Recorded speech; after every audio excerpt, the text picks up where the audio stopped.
Les eaux tranquilles du port gardent en silence des souvenirs que le temps n'a jamais su effacer.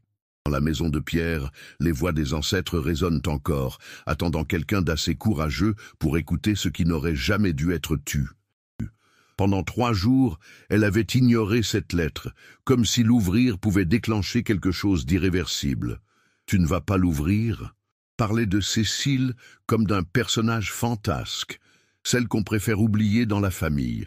La salle des professeurs était vide en ce vendredi après-midi, organisée aussi prévisible que les saisons dans les terres occitanes. La voix de Madame Cora au téléphone semblait lointaine. Une maison d'hôte? Cécile t'a légué la maison de pierre? Le silence qui suivit pesait plus que n'importe quel mot. Qui murmurait son nom? Tante pouvait-elle savoir qu'elle viendrait à Collioure, alors qu'Hélène elle-même l'ignorait encore 3 jours auparavant? 1978. Dans un coin de la photo, à demi caché dans l'ombre, un homme au chapeau de paille observait la scène. Qui étais-tu, Cécile? Tu insistes pour y aller, méfie-toi. Ne fais confiance à personne à Collioure, surtout pas à ceux qui s'intéressent à la maison ou à Cécile. Et sur les toits ocres de Collioure, l'odeur de sel marin emplit ses narines, étrangement familière pour une fille de l'intérieur. Il portait un chapeau de paille tressé, exactement comme sur la photo, comme s'il l'attendait depuis des décennies. L'homme leva les yeux à l'approche d'Hélène. Almeida?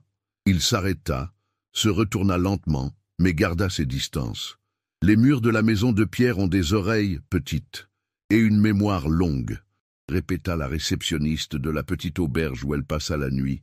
C'est tout au bout de la rue des Fleurs, près de la plage du Faubourg, abandonnée depuis des années, grande bâtisse en pierre, de style colonial, à moitié engloutie par la végétation.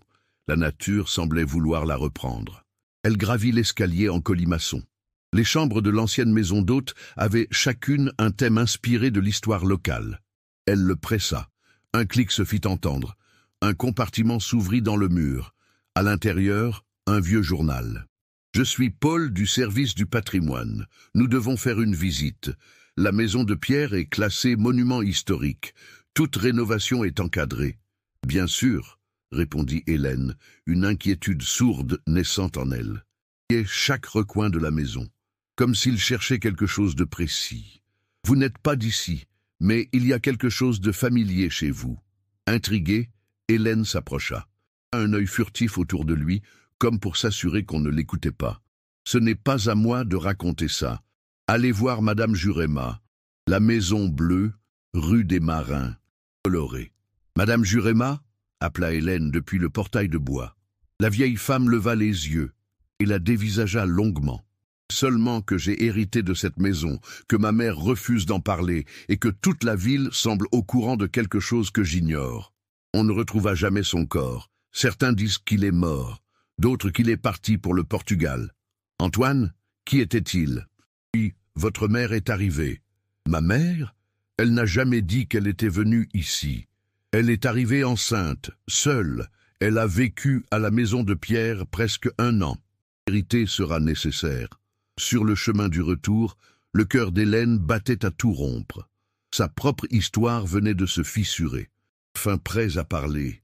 Le cri des goélands réveilla Hélène avant même que le soleil ne se lève. Murs en bois et de toiles représentant la côte catalane. Hélène flânait entre les stands, prenant des photos de façades anciennes. Elle sentit alors un regard insistant sur elle. Ça, méfiante. « Comment savez-vous qui je suis? Collioure est petit. Et puis, vous avez son regard. » Il proposa un café. Les secrets de toute la ville. Quel genre de secrets?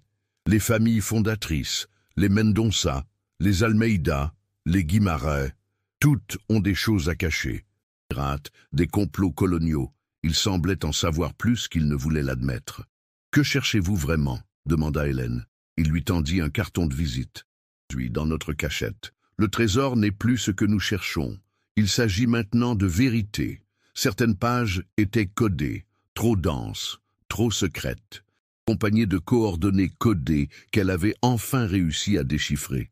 Effacées par le temps et la végétation, la lumière filtrait à travers les branches des pins parasols et des chênes verts. murmura-t-elle. Derrière l'arbre, un sentier étroit s'enfonçait plus loin. Elle le suivit, se frayant un passage entre les branches.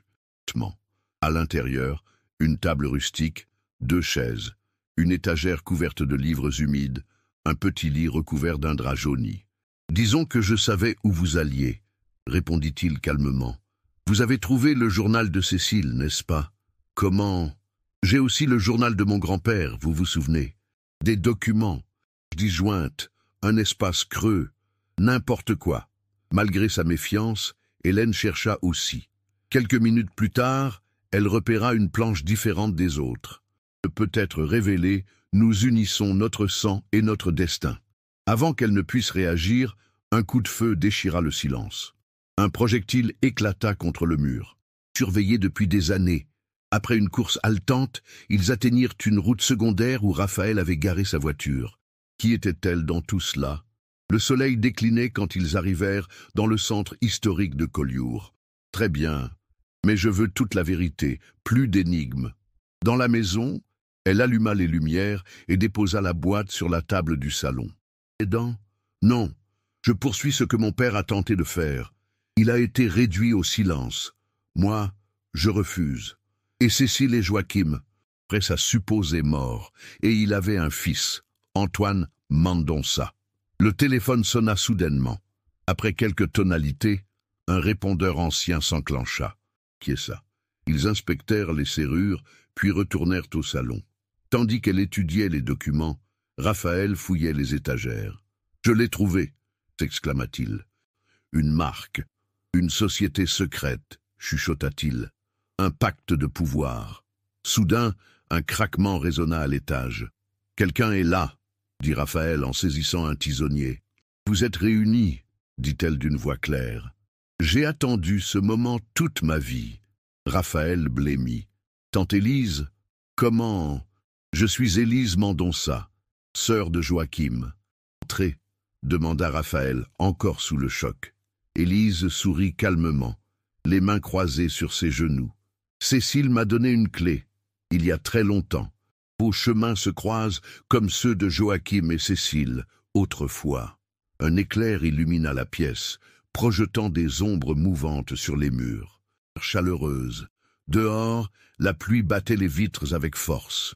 Élise s'assit lentement et regarda Hélène droit dans les yeux. Le lien entre Cécile et Joachim était réel. Contrebande d'or. Joachim, historien passionné, a commencé à collecter les preuves. Cécile, qui travaillait à la mairie, l'aidait à accéder aux archives. Feu. L'eau est montée, la grotte s'est remplie. On a cru qu'il était mort, murmura Raphaël. Un arbre immense venait de s'effondrer dans le jardin, déraciné par un éclair. « Mon Dieu !» dit Élise, « c'est le vieux figuier. » À l'intérieur, des documents anciens, des cartes, des lettres, des photos. Et une certitude, tout ce que Joachim et Cécile avaient voulu protéger était là. « Je suis Irène Guimarães, et je crois que vous venez de retrouver quelque chose qui m'appartient aussi. » Un silence pesant suivit les paroles d'Irène. « Cela fait des décennies que je ne t'ai pas vue, Irène. Et pourtant, nous avons plus en commun que nous ne voulons l'admettre. » Irène s'approcha de la cheminée. J'ai gardé le contact avec lui pendant des années, en secret. Elle se tourna vers la malle ouverte. Mais tout cela n'est qu'un morceau du puzzle. Entre les patriarches des familles à la chute de l'Empire, dit Élise. Ils planifiaient comment garder leur pouvoir, quel que soit le régime. Ta mère, Cora, est venue ici enceinte. Elle a gardé le secret pour te protéger. Ton père est mort peu après, dans un accident de voiture. Exil. Raphaël lut à haute voix les mots tremblants dans sa gorge. Puis Hélène découvrit un journal rédigé par Joachim au Portugal. Hélène muette. Toute sa vie venait de changer. C'est pour cela qu'elle a voulu que je découvre la vérité. C'est pour cela que je suis ici. Pas. Cette maison, son histoire, son héritage, tout cela lui appartenait désormais. Et elle savait exactement ce qu'elle devait en faire. Parmi les vieilles familles, accueillir l'initiative avec une méfiance à peine voilée. « Le maire souhaite vous voir », annonça Raphaël un soir en triant des livres anciens. Engagé, il était son allié, son ancre. Secrète. Elle a poursuivi le travail de Joachim toute sa vie. Cette fresque devint le cœur du futur centre culturel. Chaque branche racontait une vérité. Chaque nom portait une histoire. Sans hésiter, Hélène se présenta à l'hôtel particulier des Guimarins, perché sur la colline. « Je veux voir Gilbert », annonça-t-elle à la secrétaire. Copie de documents sensibles, accaparement de terres en 1978, détournement de subventions patrimoniales. Vous avez deux choix, Gilberte. La vérité est parfois plus forte que le pouvoir, dit-elle à Raphaël ce soir-là, sur la terrasse. Et il sait qu'il vaut mieux faire partie de la solution que du problème. Elle reçut une enveloppe par avion postal, une lettre au papier épais et un billet de bateau vers Lisbonne, daté de janvier. « Je suis encore en vie. » Cora accepta de parler, de venir à Collioure. Elles pleurèrent longtemps ensemble au téléphone. Il était temps, enfin, de faire la paix. Droit même où l'arbre avait été foudroyé, une sculpture moderne trônait, 3 arbres entremêlés, symbolisant les 3 familles réconciliées. Serait fier, certainement, et fier surtout que tu aies transformé l'histoire en avenir. Les 3 familles étaient désormais impliquées dans le projet. Tout de vérité. Elle parcourut la foule du regard. Élise, Irène, Jurema, des jeunes, des anciens, et au premier rang, sa mère, Cora, enfin là, enfin prête. Vous. Notre histoire ne commence pas avec nos choix, conclut-elle, mais elle se termine avec eux, prêts à se construire sans honte sur la vérité.